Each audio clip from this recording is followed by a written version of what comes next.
15 लाख दीजिए और पटवारी लीजिए। बहुत दिनों बाद घर में खुशियाँ आई थी और अचानक से मातम सा माहौल छाया रहा है हमारा। हमें पता है हमारे पिताजी ने अपना पेट काट काट के हमें ग्वालियर रहकर पढ़ाया है। ये हम सब लोगों पर मेंटल टॉर्चर हो रहा है। मामा जी ने 1 लाख भर्तियों का वादा किया था। आप अपने वादे पर कायम रहिए और इसकी निष्पक्ष जांच कराइए। अगर एग्जाम कैंसिल होता है तो इसमें जो चेन है जिन्होंने करप्शन किया इस चीज़ में वो पकड़े नहीं जाएंगे। दिल्ली बोर्ड उन क्वेश्चनों को सही मान रहा है और एमपी व्यापम ने उन क्वेश्चन को हटा ही दिया, कैंसिल कर दिया वहाँ से। एक ही सेंटर से 21 आ रहे हैं, तो ये कैसे पॉसिबल है? और किसी सेंटर से कोई नहीं आ रहा है। 101% घोटाला। जिस सरकार को हमने चुना है, अगर वो सरकार हमारे साथ नहीं है, फिर मेन चीज़ क्या है सर, उससे हमको नफरत सी हो जाती है। इलेक्शन का माहौल की वजह से सब पार्टियां गेम खेल रही हैं अपना अपना। ये पॉलिटिकल इशू हो गया, अब स्टूडेंट का मुद्दा रहा ही नहीं है। मुझे लल्लन टॉप की टीम इस समय ग्वालियर में है। कल हमने आपको जो एक वीडियो हमने पोस्ट किया था उसमें आपने देखा होगा कि हमने ऐसे लोगों से बात कराया था। हम NRI कॉलेज गए थे और वहाँ पे ऐसे लोग थे जो पटवारी भर्ती परीक्षा में असफल हो गए थे, एग्ज़ाम को पास नहीं कर पाए थे। आज हम आपको ऐसे लोगों से मिलवा रहे हैं जिन्होंने पटवारी भर्ती परीक्षा में जो उनका रिज़ल्ट है वो उन्होंने पास किया, उस भर्ती परीक्षा को पास किया है और उनको अलग अलग ज़िले मिल गए थे। मुख्यमंत्री शिवराज सिंह चौहान ने ट्वीट किया। उस ट्वीट में उन्होंने कहा कि जो ये फर्जीवाड़े की जो खबरें आ रही हैं सेंटर की जांच कराएंगे और फिलहाल यहाँ जो जॉइनिंग का प्रोसेस है उस पर रोक लगा दी है। तो हम यहाँ पर उन तमाम लोगों से बात करेंगे और ये जानने की कोशिश करेंगे कि आखिर ये निर्णय जो है उसका क्या उन पर इम्पैक्ट पड़ रहा है। तो सबसे पहले बताइए क्या नाम है आपका? सर मेरा नाम धीरज साहू है। मैं इस पटवारी भर्ती में जबलपुर पटवारी में चयनित हुआ हूं। मैं आपके चैनल के माध्यम से ये बताना चाहता हूं कि जो ये लोग कह रहे हैं कि पटवारी की भर्ती निरस्त होनी चाहिए, जो कि हमारे लिए जो कि मेहनत कर रहे हैं कई सालों से बच्चे, उनके लिए बहुत दयनीय होगा। और अगर उन्हें जांच चाहिए, बिल्कुल निष्पक्षता जांच होनी चाहिए। हम इसका भी समर्थन करते हैं और हम अपनी बात ये भी कहना चाहते हैं कि इसमें विलम्ब ना किया जाए और हमें अपनी समय पर ज्वाइनिंग दी जाए, क्योंकि हमने इसके लिए बहुत मेहनत की है। 4-5 साल अपने इसको दिए हैं, तो हम इसमें बिल्कुल नहीं चाहते कि अपनी देरी हो इसमें। बताइए क्या नाम है आपका? जी सर, मेरा नाम आकाश जाटव है और मैं भिंड जिले से हूँ, ग्वालियर में रहता हूँ। जैसा कि मेरा पटवारी में अशोकनगर में सिलेक्शन हुआ था, जो मुझे अशोकनगर अलॉट हुआ, लेकिन यहाँ पर जो लोग बोल रहे हैं कि पटवारी में फर्जीवाड़ा हुआ, इस बात को हम भी स्वीकार करते हैं। लेकिन इस फर्जीवाड़े के चक्कर में जो 7,000 लोग हैं जिन्होंने देर रात मेहनत की है, 4 सालों से लगे हुए हैं, उनका क्या होगा? हमें पता है हमारे पिताजी ने अपना पेट काट काट के हमें ग्वालियर रहकर पढ़ाया है। तो मेरी बस सरकार से यही मांग है कि जिस भी कॉलेज में फर्जीवाड़ा हुआ है उसकी जांच की जाए और बाकी जो निर्दोष हैं, जो मेहनती लोग हैं, उनको टाइम से जॉइनिंग दी जाए। और जिन लोगों का वेटिंग से रह गया है तो जो दोषी है उनको बाहर निकाला जाए और जो वेटिंग वाले हैं उनको अंदर लिया जाए। यही हमारी मांग है। ये बताइए कि मुख्यमंत्री ने ट्वीट किया। मुख्यमंत्री यहाँ पे बच्चों को भांजे भांजे कहते हैं, तो आपके मामा हुए, क्या कहना चाहेंगे मामा जी? देखिए, मैं मामा जी से यही कहना चाहूँगा, आपने ट्वीट किया है, आप इसकी निष्पक्ष जांच कीजिए, हम उसका समर्थन करते हैं। लेकिन जो मेहनती बच्चे हैं जिन्होंने देर रात 4-4 घंटे 7-7 घंटे रहकर पढ़ाई की है एक कमरे के अंदर, उन्हें टाइम से जॉइनिंग दी जाए। बाकी आप अपनी जांच कीजिए, जिस कॉलेज के ऊपर आपको शक है आप जांच कीजिए, हम उसका भी समर्थन करते हैं। ठीक है। लेकिन भर्ती कैंसिल का बिल्कुल समर्थन नहीं करते। भर्ती कैंसिल नहीं करना चाहते। आप बताइए अपने बारे में और कहाँ रैंक है, पटवारी परीक्षा आपने क्लियर की है ना? सर मैं रामजीलाल शर्मा, एक्स सर्विसमैन हूँ। अच्छा ये बताइए कि सिलेक्शन हो गया, ठीक है, और उसके बाद आपने देखा ही होगा कि मुख्यमंत्री का ट्वीट आ गया कि पहले ये हुआ कि फर्जीवाड़ा हुआ है, उसके बाद ट्वीट आ गया कि जांच कराएंगे, तो ज्वाइनिंग तो अभी नहीं मिलेगी। क्या कहेंगे इस पर? हम इस पर ये कहेंगे, मामा जी ने 1 लाख भर्तियों का वादा किया था। आप अपने वादे पर कायम रहिए और इसकी निष्पक्ष जाँच कराइए और जो ज्वाइनिंग की प्रक्रिया है वो भी जांच के साथ साथ चलती रहनी चाहिए और जांच भी इतनी जल्दी हो जिससे कि जो दोषी हैं वो पकड़े जाएं और जो हमारे प्रतीक्षा में या वेटिंग में जो भी हमारे साथी हैं जिन्होंने दिन रात मेहनत की, जो 2 नंबर 5 नंबर या कुछ पॉइंट से रह गए हैं, उनको उसमें ज्वाइनिंग दिया जाए। ठीक है। आपका क्या नाम है और क्या आपके नंबर आए थे, बताइए। जी, मेरा नाम सचिन शर्मा है और इस परीक्षा में मैंने 154 मार्क्स हासिल किए और मैं पटवारी शिवपुरी पद पर चयनित हूँ। और जैसा कि ये माहौल चल रहा है तो ये हम सब लोगों पर मेंटल टॉर्चर हो रहा है, क्योंकि हमारा पक्ष कोई सुन नहीं रहा है। क्योंकि ये लोग तो सब लोग क्या है, भर्ती परीक्षा को निरस्त कराना चाहते हैं और ये 5 साल बाद भर्ती परीक्षा आई है। हम सब लोग काफ़ी दिनों से असफल होते हुए आए हैं, तो काफ़ी उम्मीदें लगाई थी, बहुत दिनों बाद घर में खुशियाँ आई थी और अचानक से मातम सा माहौल छाया रहा है हमारा। कितनी तैयारी थी, क्या क्या सेक्रीफाइस किया? जी मैं 2017 से मेरी ग्रेजुएशन हो चुकी है, मैं तब से तैयारी कर रहा हूँ और यूपीएसआई में मैं फिजिकल भी पास हो चुका हूँ, फाइल मेरिट से रह गया हूँ। अभी एमपीपीएससी का रिजल्ट आया उसमें भी मैं पास हूँ और इस चक्कर में मैं एमपीपीएससी की अभी जो मेंस में मैं पास अभी मैं देने जाऊँगा उसमें मेरा पूरा मेंटल प्रेशर मेरा सब बिगड़ चुका है, मेंटली जो है ड्रेन हो गए हैं। बहुत ज़्यादा। तो क्या कहना चाहेंगे? मैं ये कहना चाहूँगा कि हमको ज्वाइनिंग दें जल्दी, क्योंकि ये अभी क्या है, ये इलेक्शन का माहौल की वजह से सब पार्टियां गेम खेल रही हैं अपना अपना। ये पॉलिटिकल इशू हो गया, अब स्टूडेंट का मुद्दा रहा ही नहीं है मुझे। कांग्रेस ने कैप्चर कर लिया, आप ये कहना चाह रहे हैं? हाँ बिल्कुल। तो क्या कर रहे हैं? क्योंकि उनकी मांग बराबर चल रही है कि भर्ती को निरस्त कराया जाए। उनका कोई मुद्दा नहीं है कि जांच कराई जाए, वो सीधे बोल रहे हैं निरस्त कराओ, फिर से करवाओ। ऐसा अच्छा, फिर से अगर करवाएंगे तो क्या फ़ायदा है, क्या घाटा है? फ़ायदा ये है कि निरस्त परीक्षा अगर वो री एग्ज़ाम होगा तो तुरंत तो हो नहीं पाएगा, 4 साल बाद फिर से होगा, फिर से वही माहौल बन जाएगा, फिर से वो माहौल ठंडा हो जाएगा, फिर से वही परीक्षा होगी, फिर से धांधली होगी। क्या सबूत है कि ये फिर से धांधली ना हो? ठीक है, आप एक पॉइंट बता रहे थे, बताइए। आपका सिलेक्शन हुआ है पटवारी? नहीं हुआ, मैं अनसेलेक्टेड हूँ। मेरा नाम शुभम पाठक है और 142 मेरा स्कोर है। मैं ये कह, गृह मंत्री जी ने कल ये बताया था कि जो 7 ग्वालियर जिले से डेटा प्रोवाइड करवाए इतना कि 5% ही चयनित हुए हैं।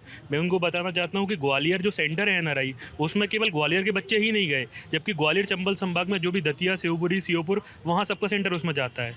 ठीक है, उस एक तरीके से NRI ये ग्वालियर वाला, सागर का ताराबाई बाबूलाल ताराबाई कॉलेज, भोपाल का सेज यूनिवर्सिटी और भी कहीं है, इनके निष्पक्ष तरीके से जांच करें। एग्ज़ाम कैंसिल करवाना किसी चीज़ का सॉल्यूशन नहीं होता। अगर एग्ज़ाम कैंसिल होता है तो इसमें जो चेन है जिन्होंने करप्शन किया इस चीज़ में, वो पकड़े नहीं जाएंगे। ये एग्जाम्पल हम कृषि विस्तार अधिकारी वाले एग्जाम में देख चुके हैं। उसमें हुआ क्या, जो टॉपर आया था एग्ज़ाम निरस्त कर दिया और जो चेन थी वो नहीं पकड़ी गई अभी तक। अगर ये अभी तक नहीं पकड़े जाते हैं तो फिर आने वाले MPSI एग्ज़ाम है 15 जुलाई से ग्रुप 2 सब ग्रुप 3 वाला एग्ज़ाम शुरू होने वाला है, उसमें ये समस्या आएगी। तो एक बात बताइए, आप रह गए, आपका सिलेक्शन हुआ नहीं, तो आप चाहते हैं री एग्ज़ाम हो? ना, री एग्ज़ाम बिल्कुल ना हो, एग्ज़ाम उच्च स्तरीय जांच हो इसमें, लेकिन राज्य सरकार बिल्कुल जो भी जांच कमेटी गठित करे उसमें राज्य सरकार से कोई भी अधिकारी शामिल ना हो। या तो सिर्फ CBI जांच हो या फिर रिटायर्ड जज की, जो सुप्रीम कोर्ट के रिटायर्ड जज की कमेटी में एक कमेटी गठित हो, वो इसका जांच करे। तो यहाँ पर जितने भी स्टूडेंट जिन लोगों ने पटवारी भर्ती परीक्षा में जो पास हुए हैं, उनका कहना है कि री एग्ज़ाम नहीं चाहिए, जांच कराई जाए लेकिन इनको ज्वाइनिंग मिले। अभी हमें कुछ साथियों ने बताया है कि कुछ कोचिंग सेंटर में भी कुछ बच्चे हैं, उनसे भी हम बात करेंगे।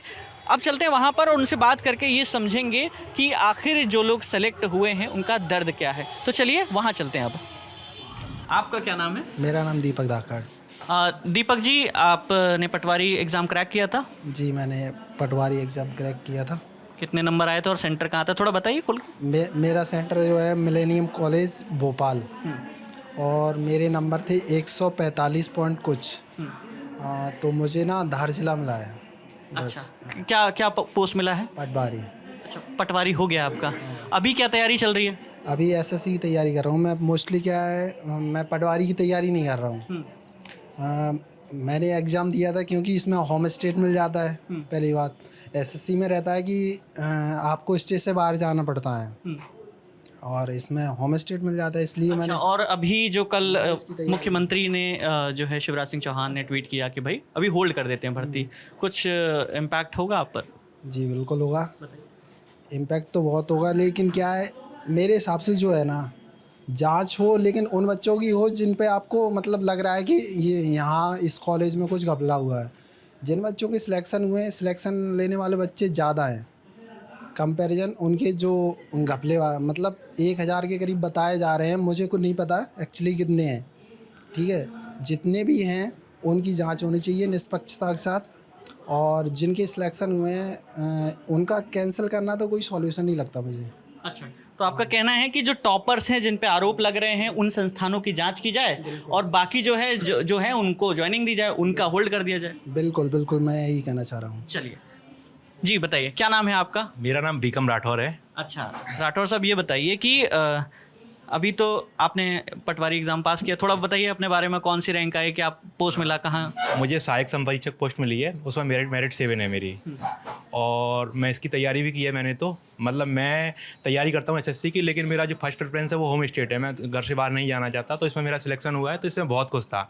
लेकिन अभी ये विवाद हो गया है संदिग्ध लग रहे हैं कई कॉलेज। वास्तव में संदिग्ध की स्थिति है भी, क्योंकि जो लोग हैं उनके ऐसे लोगों के नंबर आए हैं जो कि मैरिड हैं और उनका साइन वगैरह से आप समझ ही रहे हो सारी चीज़ें चल रही हैं, तो क्लियरली लग रहा है कुछ ना कुछ तो घालमेल है इसमें, तो इसकी जांच तो होनी ही चाहिए। आप कुछ डेटा एनालिसिस भी कर रहे थे, कुछ हमारी मदद करना चाह रहे थे, बताइए थोड़ा क्या है, कैमरे बताइए, फिर हम वो भी फॉलोअप लेंगे। सर जो डेटा है ना, डेटा मैंने सारा डाउनलोड किया है। जो 160 प्लस नंबर वाले स्टूडेंट हैं वो 147 है। 147 में से 69 स्टूडेंट मुझे लग रहे हैं जो ठीक है। जैसे 4-5 कॉलेज हैं, IES नहीं है, NRI, ट्रूबा, सेज और बाबूलाल जो सागर में है। उनमें से हर एक कॉलेज में से लगभग NRI में से 21 स्टूडेंट हैं और ट्रूबा में और बाबूलाल में 11 कुछ ऐसे स्टूडेंट 10 से प्लस हैं। तो इस तरीके से जैसे है क्या, टोटल 78 सेंटर थे ऑल MP में। तो जो अपन एवरेज निकालें तो हर सेंटर को बस मुश्किल से 2-3 टॉपर मिलने चाहिए। जो 160 प्लस वाले 2-3 मिलने चाहिए, 5 मिल जाएँ, लेकिन एक ही सेंटर से 21 आ रहे हैं।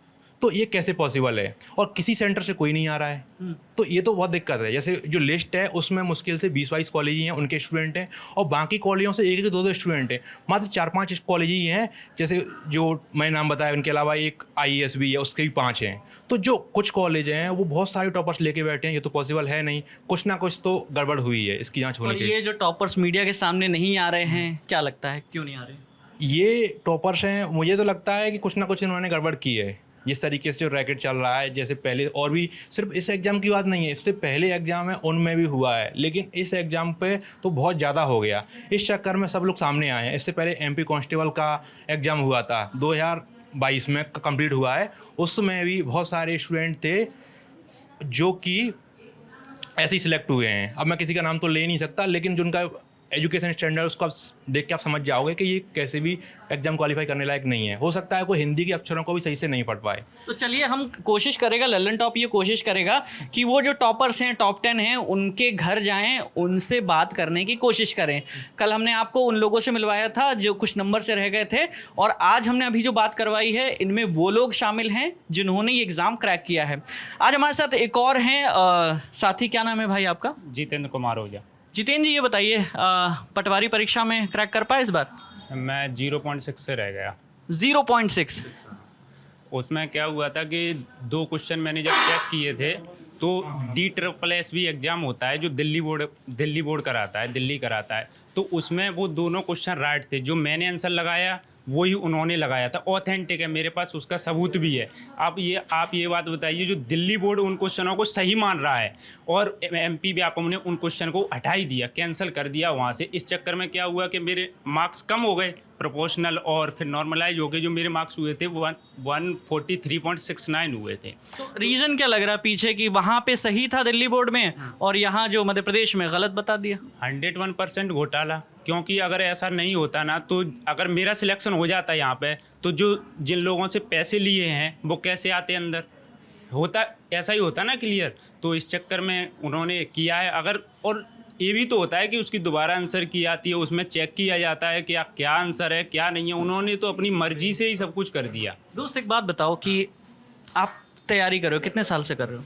मेरे को 2 साल हो गए, 2021 से मैंने स्टार्टिंग की थी प्रिपरेशन कंपटीशन की। ठीक है। हाँ। तो आप ये तैयारी करते हैं, साल 2 साल 3 साल तैयारी करते हैं, पेपर देते हैं, बढ़िया करके भी आते हैं, लगता है हो जाएगा, फिर अचानक से आता है कि स्कैम हो गया, फिर आता है कि जो पास भी हो गए उनको होल्ड कर दिया जाए।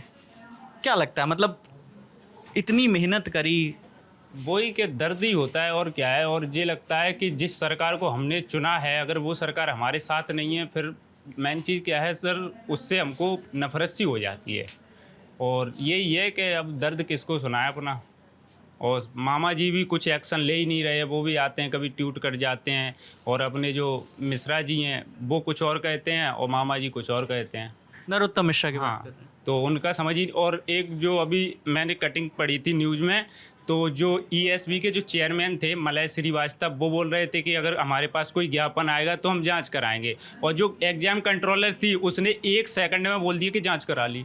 ऐसा कौन सा आपके पास वो है, मतलब कि मशीन है जो 1 सेकंड में जांच कर देती है। अगर जांच ही कर देती है तो 1 सेकंड में पेपर भी करा लीजिए। तो आप जो है री एग्ज़ाम के फेवर में हैं या क्या चाहते हैं, क्या चाहते हैं? देखो, अगर ये बहुत बड़ा स्कैम है, जैसे 1000-2000 बच्चे इसमें मतलब कि शामिल, मतलब कि आते हैं अंदर, 1000-2000 जितने भी आते हैं, तो अब ये तो पता लगाना बहुत मुश्किल है। कुछ लोग बीच में भी होंगे, कुछ लोग वो तो ये क्या हुआ कि टॉप में आ गए, टॉप में, इसलिए अपन को पता चल गया कि ये इंटरव्यू देने नहीं आ रहे हैं। जो भी, अब जैसे मेरे मार्क्स हैं, मेरे मार्क्स जेन्युइन है, तो मैं कैसे आ गया सबके सामने? आ सकता हूँ, वो सामने खड़ा भी हूँ, वो क्यों नहीं आ रहे हैं?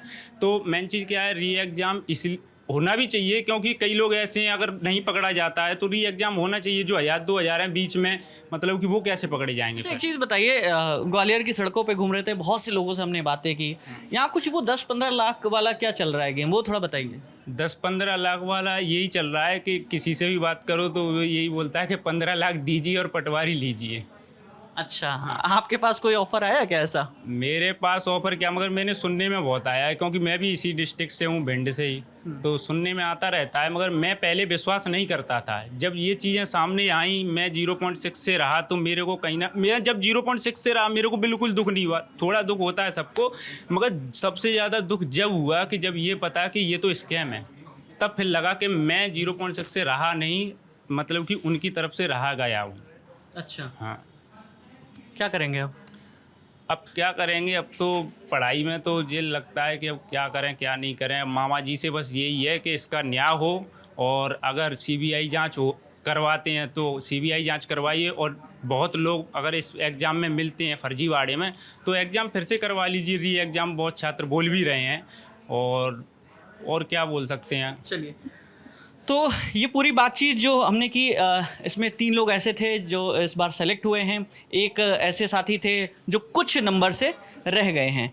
तो कुल मिला के जो पूरी हमने बातचीत की, उसमें ये चीज़ें समझ में आई कि टॉपर्स जो कथित तौर पर टॉपर्स हैं और जिनको क्लेम किया जा रहा है कि किसी फर्जीवाड़े की वजह से वो सामने नहीं आ रहे हैं, उनको सामने आना चाहिए, उनको भी अपना पक्ष रखना चाहिए। जिस तरीके से यहाँ जो पटवारी भर्ती में जितने लोग सेलेक्ट हुए उन्होंने अपना पक्ष रखा है, और लल्लन टॉप की टीम जो है वो जब तक टॉपर्स को नहीं ढूंढ लेती है, हमारा ये कैंपेन चलता रहेगा। हम उनसे, आप जो टॉपर हैं, टॉप 10 में जो लोग शामिल हैं, हम पूरी कोशिश रहेगी कि उनसे जाकर बात करें। ये पूरी बातचीत आपको कैसे लगी कमेंट बॉक्स में हमें ज़रूर बताइएगा। और अगर आप ग्वालियर में हैं, रहते हैं, अगर आप भोपाल में रहते हैं, इंदौर में रहते हैं, तो इस वीडियो को ज़्यादा से ज़्यादा शेयर कीजिएगा। साथ ही हमें कांटेक्ट कीजिए, हमारी टीम अब भोपाल और इंदौर में भी रहेगी। अगर आपके पास भी कोई ऐसी जानकारी है पटवारी भर्ती परीक्षा से, हमसे शेयर कीजिए, हम उसको जन जन तक पहुंचाएंगे। ये पूरी बातचीत बताइएगा कैसी लगी कमेंट बॉक्स में। कैमरे के पीछे हमारे साथी पंकज हैं, मेरा नाम विकास वर्मा है। देखते रहिए दी लल्लन टॉप। शुक्रिया।